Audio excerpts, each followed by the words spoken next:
गिबियावनो बयखौबो बड' निउस इउटुब चेनेलनि गोदान खौराङाव बरायबाय। नोंथांमोननि थाखाय बे समाव माखासे खौरां लाबोदों। भिडिअखौ जोबजासे नायलांनो दाबाव आरो चेनेलाव गोदानब्ला अन्नानै साबस्क्राइब खालामना बेल आइकनआ अलाव होनानै ला आरो भिडिअखौ लाइक कमेन्ट शेयार खालामनो गुरै खावलायबाय। दानिया फैदो दिनैनि खौराङाव। क'क्राझारनि साइ स्टेडियामाव इटसन खेल' इन्डिया वुमेन्स लीग 2024 दिनै थुंगेबाय।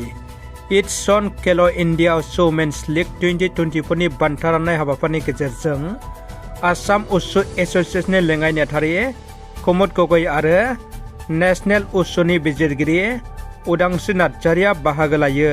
क'क्राझार पुलिसा गोख्रों सिग्रोमनायनि गेजेरजों क'क्राझार सान्दामारियाव थानाय NLFB आफादनि केम्पखौ होस्रांबाय होनना मिथिनो मोन्दों। थांनाय हरनि समाव क'क्राझार पुलिसा गोख्रों सिग्रोमनायनि गेजेरजों NLFB आफादनि गासै सोद्रोमाफोरखौ केम्प नागारनो बिथोन होनायनि उनाव गासै NLFB आफादनि सोद्रोमाफ्रा सान्दामारियाव थानाय NLFB आफादनि केम्पखौ नागारनानै जायखारलांनायखौ नुनो मोन्दों। पुलिसनि नारसिननायाव डिजाइनेटेड केम्पनिफ्राय NLFBनि सोद्रोमाफ्रा केम्प नागारनो गोनां जानायनि उनाव क'क्राझार प्रेस क्लाबाव NLFBनि खौरांगिरि मेल खुंनानै NLFBनि गाहाय नेहाथारि N पानजारी बिथाङा सरकारखौ गोख्रों रावजों सोंखारिदों। बर'नि जाखांफुनाय फालांगियारि समाज सिबियारि सोगोमसार शिबेन बर'आ गावनि रां खरसा खालामनानै गलागाव दुबागाव बिलफारा गामिनि लामायाव बाला अन्थाइ सेन्ड ग्रेभेल गारनानै होदों। खालदिया दैमानि सायाव दालां लुफुंना होनायनि उनाव गलागाव आरो दुबागाव बिलफारा थांनाय लामायाव हाखर हाला जोबोद गाज्रि जानायलाय थांलाय फैलाय हान्था मेला खालामनायाव गोबां जेंनाजों मोगा मोगि जानो गोनां जादोंमोन।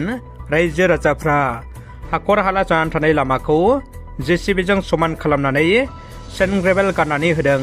समाज सिबियारि सोगोमसार बर'आ थांनाय 2017 मायथाइनि उनाव लुफुंजानाय 22 नं ककलाबारि बियाबनि गलागावनि सेरजों बोहैलांनाय खालदिया दैमानि सायाव थानाय दालाङा आबुं जानायनि उनावबो दालांनि उन सिगां साखाथि फाखाथि 300 मिटारसो लामाया फोसाबजायैलाय गाज्रि रोखोमनि हाखर हाला जानानै दंमोन।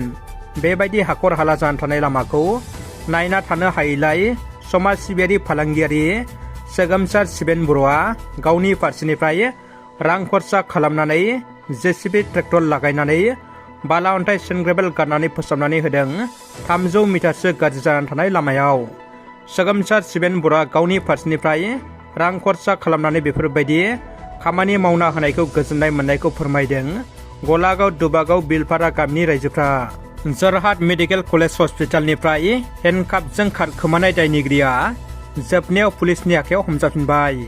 थांनाय बोसोरनि 24 नभेम्बराव दायनिगिरि बृन्दाबन बर'आ जरहाट मेडिकेल कलेज हस्पिटालाव फाहामथाय लाबाय थानाय समाव आखायाव हेन्डकाप लानानै खारखोमादोंमोन।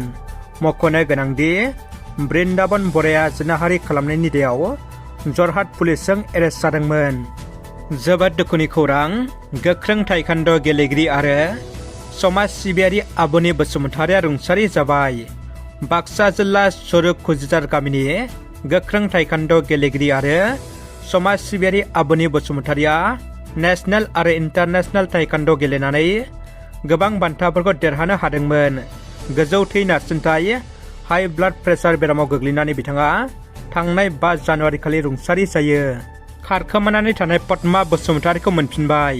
थांनाय 12 दिसेम्बर खालि न'निफ्राय खारखोमालांनाय पद्मा बसुमतारिखौ न'आव लाबोफिनबाय। गसाइगावनि सामदासगुरि गामिनि थागिबि राजिब बसुमतारिनि बिसि पद्मा बसुमतारिया थांनाय दिसेम्बर दाननि 12 अक्ट' खालि बेलासे समाव न' रावबो गैयैनि खाबु लानानै फिसायजों लोगोसे गावनि 6 बोसोर आरो 10 बोसोर बैसोनि उन्दै उन्दै खुदिया सानैखौ नागारनानै खारखोमालांदोंमोन।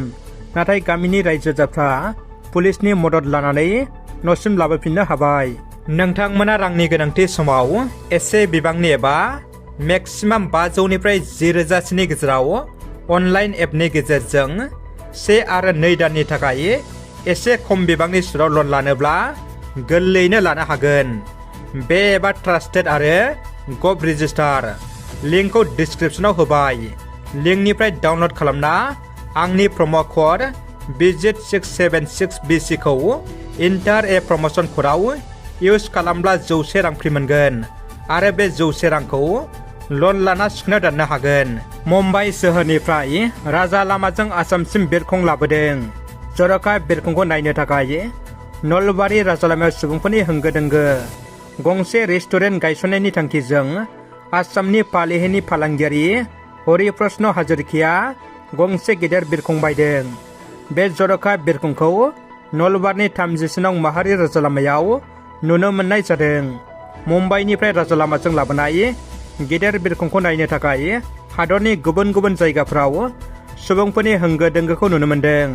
लाइमोन फालांगियारि हरिप्रश्न हाजरिकाया शिबसागराव सा सानजानि गिबिसिन एर'प्लेन रेस्टुरेन्टखौ बेखेवनो थाखाय निलामाव 118 फुट गोलाव इन्डियान एयारलाइन्स बिरखंखौ बायदों। गंसे 100 फिट गोलाव ट्रेलारआ बिरखंखौ मुम्बाइनिफ्राय शिबसागरसिम लाना थाङो। आसामाव हाबनायनि उनाव गोबां सुबुंफोरा माहारियारि राजालामायाव बिरखंखौ नायनो थाद'नायखौ नुनो मोनदों। क'क्राझार जिल्लानि सिङाव थानाय उत्तर रामफलबिलनि ममता बसुमतारिया गोमानानै दङ। क'क्राझार जिल्लानि सिङाव थानाय उत्तर रामफलबिलनि थागिबि अजय बसुमतारिनि आंगो बिसि ममता बसुमतारिया थांनाय 1 जानुवारिनिफ्रायनो गोमानानै दङ।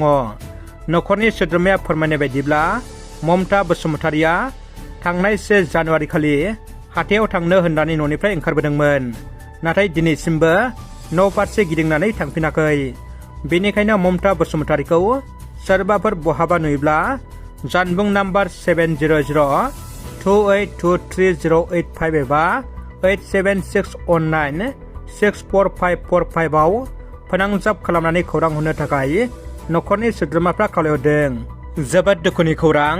चिरांनि रुनिकाटा भारत भुटाननि गामियाव गिख्रंथाव मैदेरनि उदखार।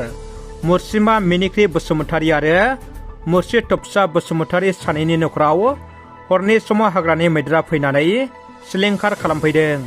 हाग्रानि मैदेरा फैनानै न' बां लाइ लथर गासिखौबो फोजोबस्रांदों। दुखुथिया नखरा न' फोजोबस्रांनायाव हालाय हाफाय जानांदों। मैदेरजों खहा जानाय नखरखौ खौरां लाहैदों इउपिपिएल दोलोनि दैदेनगिरि बिरदाव मुसाहारि बिथाङा। गुणोत्सवनि सोंलु बिलाइया इंराजि बिजोंनि होनायनि सायाव गोख्रों फिनजाथाय सोमजिदों। फरायसालि नाङैनो आसाम सोरखारनि गुणोत्सव फालिथाया जोबनानै थांबाय, नाथाय बर' फरायसालिनि फरायसाफोरनियाव गालांबाय सुखुयै दाहा। उदालगुरि जिल्लानि सिङाव थानाय बिटिआर हालामनि पेरगाव जिल्ला बर' थुनलाइ आफादनि आफादगिरि बुद्धेश्वर बर' बिथाङा गुणोत्सवनि सोंलु बिलाइया इंराजि बिजों सेबखांजानायनि सायाव गोख्रों रावजों दुखु मोननाय फोरमायदों। थारैनो बर' बिजोंनि सायाव इंराजि रावखौ सोलो बोलोजों जाबसिनना होनो सानदों नामा सोरखारा? बेयो बर'फोरनि थाखाय साननांगौ जानानै फैदों।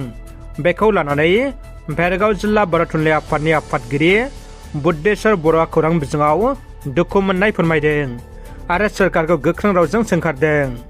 रादाबा एसेनोसै। भिडिअखौ जोबजासे नायनो थाखाय नोंथांमोननिसिम गोजोननाय थाबाय।